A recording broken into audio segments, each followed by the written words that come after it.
Film शुरू होती है और हम रॉजर नाम के एक लड़के को देखते हैं जो 16 साल का है और काफी नॉटी बच्चा है। रॉजर अपने से बढ़िया औरतों पर नजर रखता है। अभी रॉजर समर वेकेशंस पर अपने घर जा रहा होता है, तो उसे लेने के लिए रॉजर की मॉम ने अपनी एक मैड मलेर को घोड़ा गाड़ी देकर भेजा था, लेकिन रास्ता बहुत ही खराब था, जिस वजह से मुल्ले के गुब्बारे हवा में उड़ रहे थे, जिसे रॉजर देखता ही रह जाता रहे। और मुल्ले भी रॉजर से कुछ नहीं कहती, वो भी एंजॉय करती है।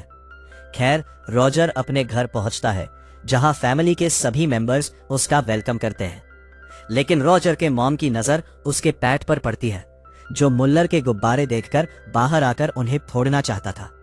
तभी वहां पर खड़ी रॉजर की मासी रॉजर का बचाव करते हुए कहती है, कम ऑन, इस उम्र में ऐसा होना नॉर्मल है। और यहीं पर हमें दिखाया जाता है कि रॉजर की एक बहन भी है।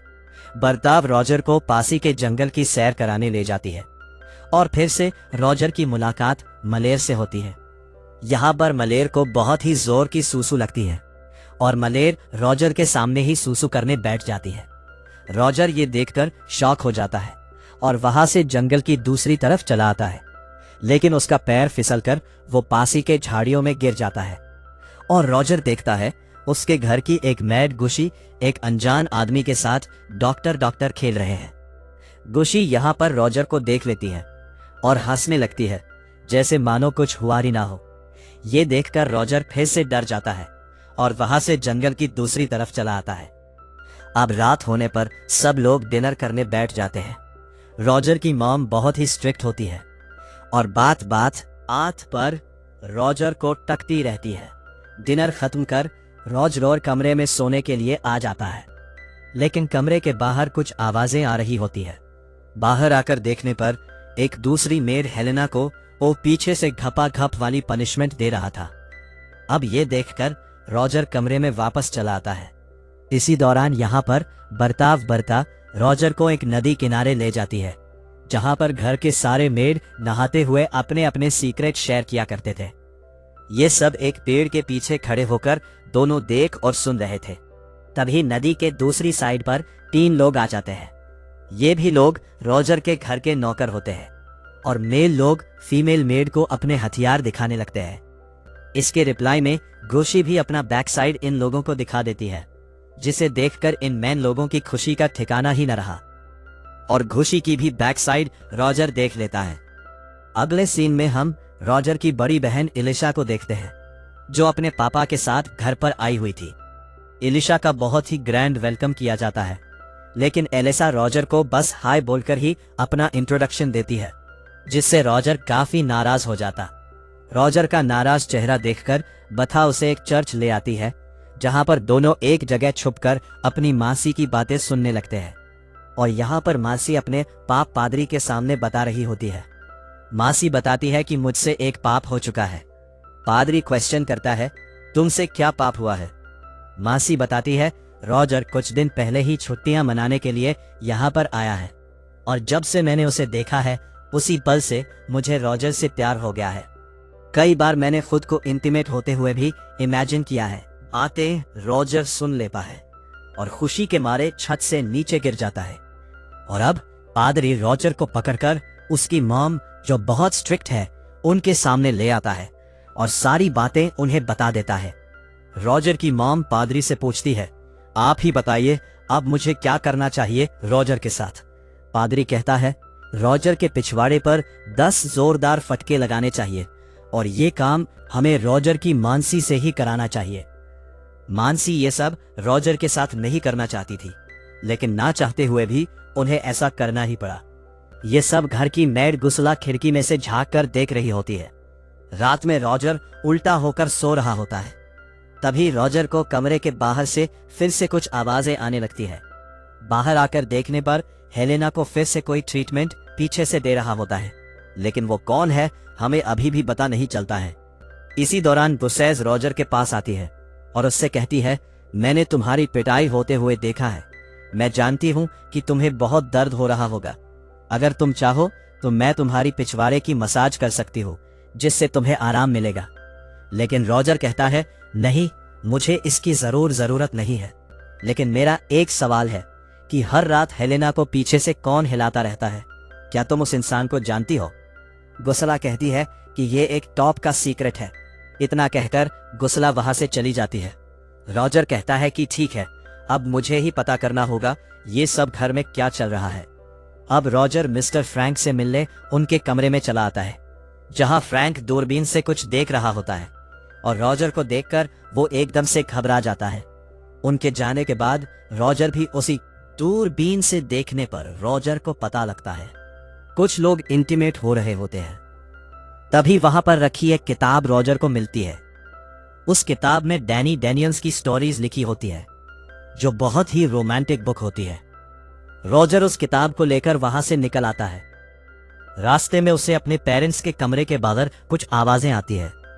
कमरे में झांक कर देखने पर एलिसा का फिसी रॉजर को रंगे हाथ पकड़ लेता है। अब रॉजर फंस चुका था। रॉजर कहता है, तुम प्लीज इस बारे में किसी को मत बताना। तुम जैसा कहोगे मैं वैसे करूंगा। मौके का फायदा उठाते हुए वो रॉजर से गाड़ी साफ कराता। अगले सीन में हम देखते हैं रॉजर एक हस्तबल में छुपकर बैठा है और वही रोमांटिक किताब पढ़कर अपने केले को बड़ा कर रहा है। इसी दौरान घर का एक मेड वहां पर आ जाता है। कुछ देर बाद एक दूसरी फीमेल मेड मुर्गियों को दाना डालने आ जाती है, जहां हम देखते हैं उस फीमेल मेड को अपने जाल में मेल मेड फंसा देता है और पीछे से जाकर टपाटप करने लगता है। मेड रॉजर को देखकर हेल्प मांगने लगती है। हेल्प करने जब रॉजर आगे बढ़ता है तब मेड कहती है, अभी नहीं, थोड़ा रुको। थोड़ी देर बाद इससे पता चलता कि घर की मेड भी मजे ले रही थी। बाहर आकर देखने पर आदमी अपना काम पूरा कर चुका था। सीन शिफ्ट होता है जहां पर रॉलिन रॉजर से जूता साफ करने कहता है। रॉजर के मना करने पर रॉलिन रॉजर के मॉम को सब बता देता है। रॉलिन बताता है, पिछली रात रॉजर आपके कमरे के बाहर ताकाजाकी कर रहा था। यह सुनकर रॉजर की मॉम को बहुत ज्यादा गुस्सा आता है। वो रॉजर से कहती है, तुम ऐसा करोगे? मैंने कभी नहीं सोचा था रॉजर, तुम अभी मेरे आंखों के सामने से दूर चले जाओ। लेकिन बाहर जाते हुए रॉजर अपनी किताब लिसा की किताब से चेंज कर देता है और जब एलिसा उस किताब को पढ़ती है तब उसे भी बहुत अच्छा लगने लगता है। रॉजर भी एलिसा को चुप कर देख रहा था। यहां से सीधे अब रॉजर गुस्ला के पास जाता है, जो किचन में काम कर रही थी। पीछे से रॉजर गुस्ला को पकड़ लेता है, बट गुशी ये सोच रही थी कि कोई नौकर होगा जो उसे पीछे से पकड़े हुए है और डिफेंड करते हुए वो एक प्लेट रॉजर के माथे पर फोड़ देती है। लेकिन गुशी देखती है कि ये तो रॉजर है, जिसके बाद गुस्ना भी रॉजर के साथ घपाखप करने के लिए तैयार हो जाती है। लेकिन तभी घर की एक मेड वहां पर आ जाती है और रॉजर को वहां से भी भाग जाना पड़ता है। अब रॉजर रुकना नहीं चाहता था। वो सीधे मुलर के पास चला जाता है और पीछे से पकड़कर मुलर को हिलाने लगता है। मुलर भी इस चीज का मजा लेने लगती है। तभी एक पोस्टमैन घर के बाहर जोर जोर से चिल्लाकर यह कह रहा होता है कि जंग छिड़ गई है। जर्मनी ने फ्रांस के ऊपर जंग का ऐलान कर दिया है। अब जंग के चलते अगले दिन गांव के सभी मर्द लोगों को जंग में जाना होता है। लेकिन जंग में जाने से पहले एक आखिरी पार्टी ऑर्गेनाइज की जाती है, जहां फ्रैंक कहता है, मैं जंग में नहीं जाऊंगा, मुझे हेल्थ प्रॉब्लम है। और जब रॉजर को पता चलता है कि घर के सभी मर्द लोग जंग में जा रहे हैं और औरतें अकेली रहेंगी, तो बहुत खुश हो जाता है। लेकिन जंग में जाने से पहले सभी आदमी लोग आखिरी बार अपनी बीवियों से इंटीमेट करते हैं और रॉजर भी सभी को ऐसा करते हुए देख रहा था। गली सुबह सारे मर्द लोग जंग में चले जाते हैं और रॉजर सबसे पहले गुस्ला के पास जाता है, जहां वो गुस्ला की हेल्प कर गुस्ला के साथ ही एंजॉय करने लगता है। गुस्ला भी रॉजर को अपने पास आने देती है। दोनों मिलकर ढेर सारा एंजॉय करते हैं और पूरी रात मजे करने के बाद नेक्स्ट मॉर्निंग नदी किनारे बैठी केट, जो रॉजर के घर की मेड होती है, उसे दिखाया जाता है। तभी नदी में से बाहर रॉजर निकल आता है और केट के साथ प्यारी प्यारी बातें करने लगता है। केट के साथ भी रॉजर मजे करने लगता है। अब कुछ ऐसा ही रॉजर घर की सारी औरतों के साथ करने का सोच लेता है। रॉजर के डैड जंग से कुछ दिनों के लिए वापस आए हुए थे। रात में रॉजर अपने पेरेंट्स के कमरे में घुस जाता है, जहां उसके पेरेंट्स रात में कुछ मिशनरी एक्टिविटी ट्राई कर रहे थे। तभी रॉजर को अपने कमरे में देखकर डैड और मॉम जैसे मानो शॉक हो जाते हैं और रॉजर को वहां से भगा देते हैं। नेक्स्ट सीन में मार्गरेट अपने रूम में सोने के लिए आई होती है, जहां पहले से ही रॉजर बेड पर उसका इंतजार कर रहा होता है। रॉजर कहता है कि मैं जानता हूं आप वर्जिन हैं और मैं बस आपकी हेल्प करना चाहता हूं। पहले तो वो मना करती है और कहती है कि रॉजर ये गलत है, लेकिन थोड़ी देर बाद वो भी मान जाती है और रॉजर मार्गरेट की भी मजे लेने लगता है। अब हम हेलेना को देखते हैं, जो चाय नाश्ता लेकर आ रही थी, लेकिन सारे मर्द लोग तो जंग में जा चुके थे, तो उसके पास कोई ऑप्शन नहीं था, जिस वजह से मेज सीधे रॉजर के कमरे में आ जाती है। रॉजर कहता है कि तुम इसी टाइम पर इस जगह क्यों आती हो। हेलेना बताती है कि मैं तो बस चाय नाश्ता देने के लिए यहाँ पर आई थी। ये कहकर हेलेना जाने लगती है। तभी पीछे से रॉजर पकड़ लेता है और हेलेना का गेम बजाने लगता है। अगले सीन में हम देखते हैं भथा और रॉजर गार्डन में बैठे हुए थे। तभी भथा कहती है कि देखो रॉजर, कौन जा रहा है। रॉजर देखता है, ये तो एलिसा है। अब रॉजर जल्दी से एलिसा के पास जाता है, जो कि घोड़ों को साफ कर रही थी। रॉजर एलिसा को भी अपने जाल में फंसा लेता है। पहले तो एलिसा रॉजर के साथ करने से मना करती है, बट एलिसा ने वो रोमांटिक वाली किताब पढ़ रखी थी और वो भी खुद को रोक नहीं पाती और दोनों घोड़ों के तबले में ही काम करने लग जाते हैं। काम होने पर रॉजर बहुत ही खुशी से बाहर आ जाता है। लिसा के भी चेहरे पर हम खुशी देख सकते हैं, यानी एलिसा भी खुश थी और अब रॉजर के पास आने के लिए घर की ओर बारी बारी से रॉजर के कमरे में आने जाने लगती है और खुद को सेटिस्फाइड कर बाहर निकलती है। और कभी कभी तो एक साथ 3-3 मेड को भी रॉजर शांत करवा देता था। एक दिन खुले में एंजॉय करने के बाद एलिसा रॉजर से कहती है, मैं प्रेग्नेंट हूं।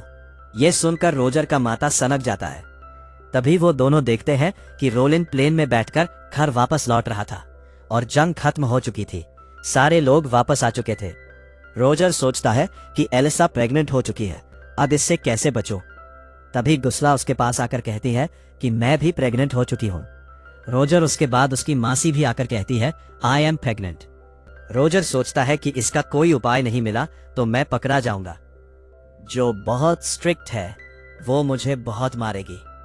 तभी रॉजर गुस्ला से एक लाल रंग की नेल पॉलिश लाने के लिए कहता है। फिर वो नेल पॉलिश को लेकर एलिसा के पास जाता है और कहता है कि तुम प्लीज रोलिन को अपनी तरफ आकर्षित करो, उसे सिड्यूस करो और आज रात उसके साथ बेड शेयर करो। जिसके बाद रॉजर फटाफट एलिसा के बेड पर लाल रंग लगा देता है, जिससे कि रोलिन को लगे लिसा अब तक वर्जिन है।